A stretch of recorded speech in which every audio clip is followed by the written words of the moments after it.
This Week in Economics on the 4th of July, 2015. On some of the outlets, you will hear this particular broadcast on the 5th of July, 2010. Numbers man here. We'll start out with Greece. There's a big referendum tomorrow, 9 o'clock. Greek time here. Let me make sure that I got this down. It'll run all day nonetheless. A big decision will have to be made in terms of the Eurozone. The rhetoric is up, there's no doubt about that, and according to the finance minister Vatrakis, the Eurozone could literally lose 3 trillion euros on this particular situation. They'll be running from 9 a.m., that's local time, that is not 400 GMT time, and till 7 p.m. and expected by 9 p.m. Athens time. The results, at least projections, will come in. They're having problems already with the ballots in terms of certification there. So this will be a hot election, no doubt about that. So thus, it's very difficult days ahead. I was just listening at a report by the BBC's Chris Morris. No matter how this vote goes, yes or no, very difficult days ahead for the Greeks and their prime minister. I was talking to a friend of mine in Athens, and she's, of course, voting yes. But it'll be interesting to see on the bank shutters that have happened now as to how it will go. But according to her, with 25% redundancies or unemployment in Greece, it's been there for a very long time. And usually what happens in any economy, say for instance you have 10-15% unemployment, and that has happened in many urban centers, people adapt to the circumstance. So basically she says things are going along not too bad in Greece from her standpoint. It's better than in the U.S. She is from Iowa, of all places, so she obviously would know that particular tech. We'll be monitoring this. We have a lot of numbers today, and we'll start a lot of PMIs, some information also from the Bureau of Statistics in the Labor Department. So we'll start setting this on talks of some mergers in the automobile industry. Fiat, Chrysler, they call themselves, trying to tie up with GM. So what we're seeing is a lot of consolidation in the U.S. In automobile industry. There used to be the argument that if the automobile industry was nationalized, as what it almost occurred during the Depression, because we would have lost Chrysler, we would have lost GM. They all had to be given a special reorganization treatment, basically, and were heirs of the government, so to speak. They would call it in the UK being taken on the administration. But those days are past, but still there's just not enough business. This is a totally new economy out here, and the formations are different. We'll start with the job statistics. These were issued by the Bureau of Labor Statistics on the 2nd of July. And we'll work our way around this particular situation. Nonetheless, the total non-farm payroll employment increased by 223,000 in June, and the unemployment rate declined to 5.3%.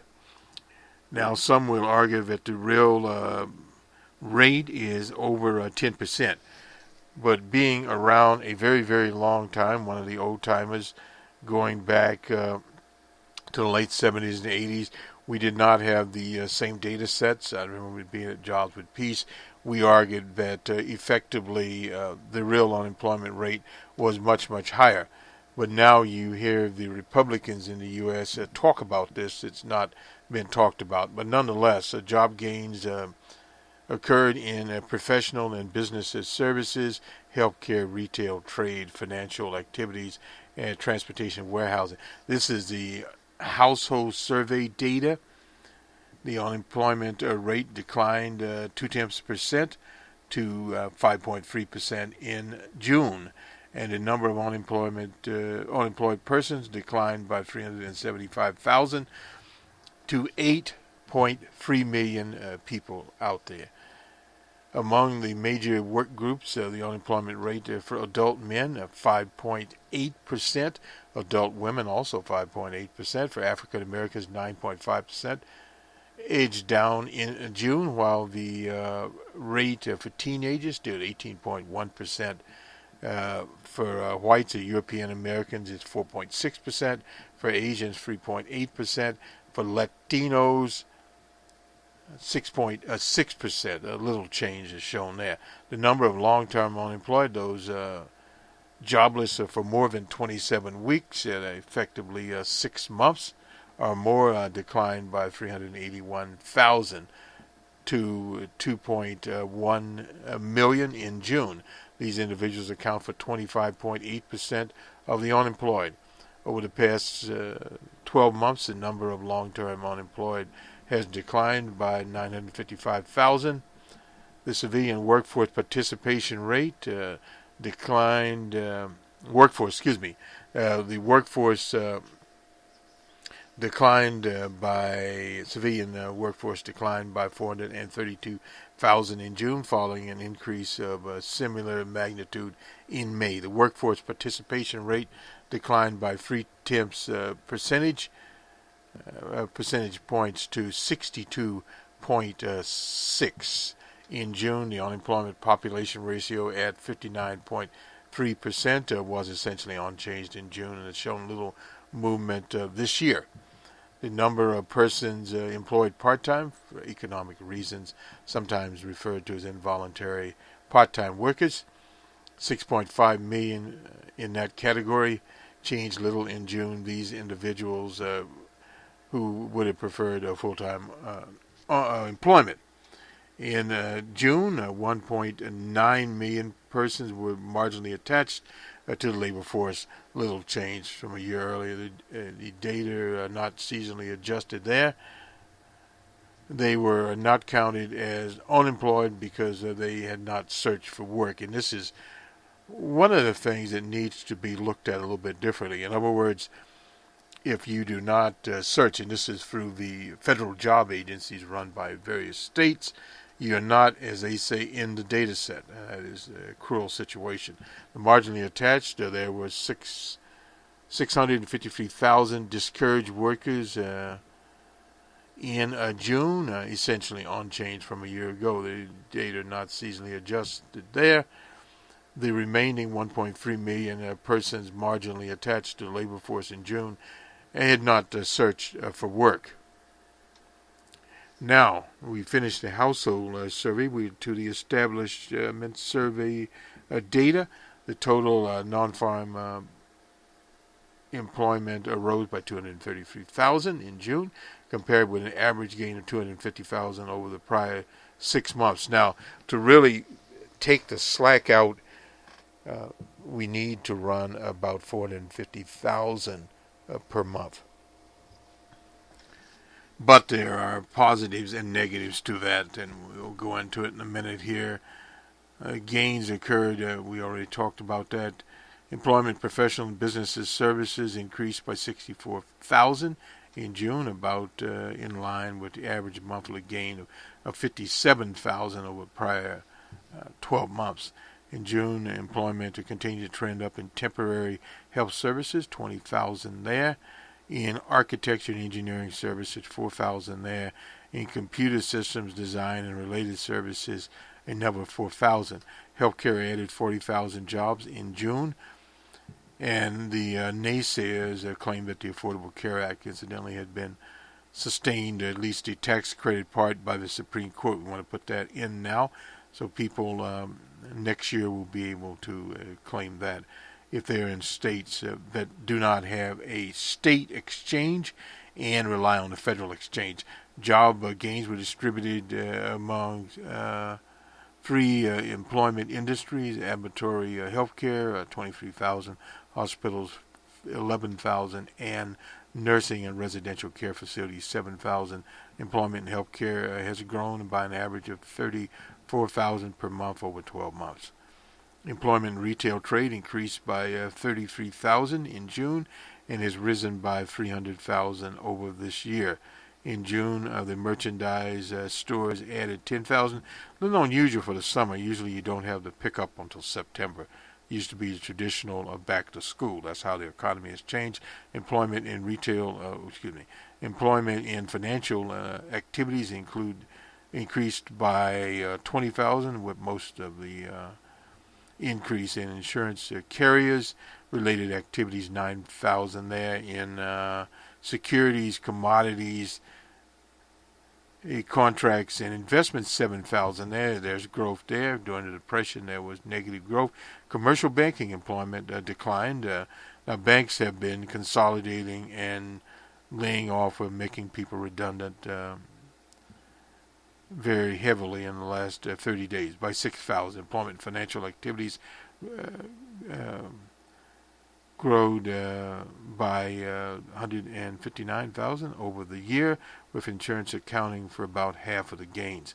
Transportation warehousing added 17,000 jobs in June. Employment in truck transportation continued to trend up over the month, 7,000 there, and has increased by 19,000 over the past 3 months. Employment in food and drinking places continued to trend up in June. It always happens because it's holiday season, etc., by 30,000, and has increased 355,000 over the year. Employment in mining continued to trend down, minus 4,000 there, since a recent high, and that was in December of 2014. Employment in mining has declined 71,000, with losses concentrated in support services for mining.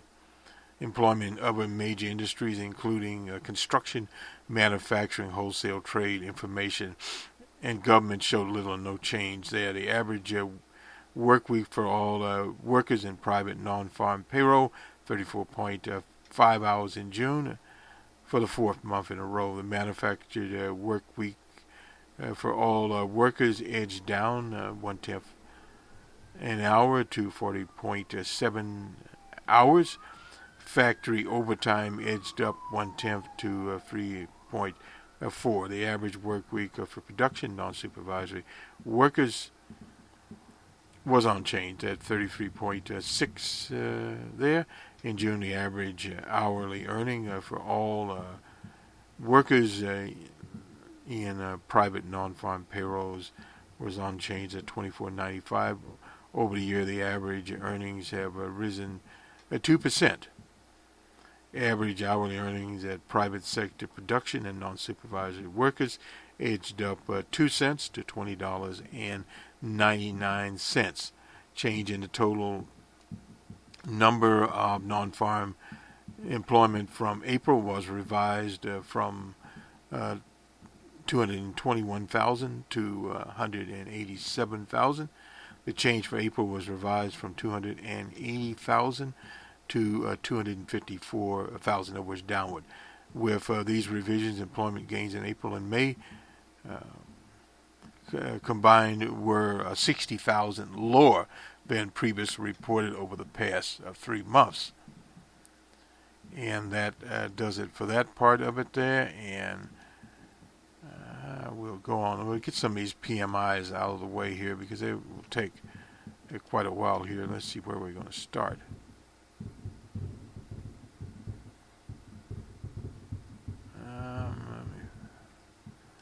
Who is this? Oh, this was issued on also the second unemployment insurance claims. We will get this is from the Department of Labor.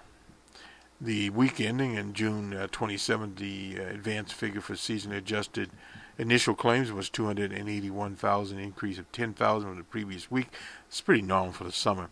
The 4-week moving average was 274,750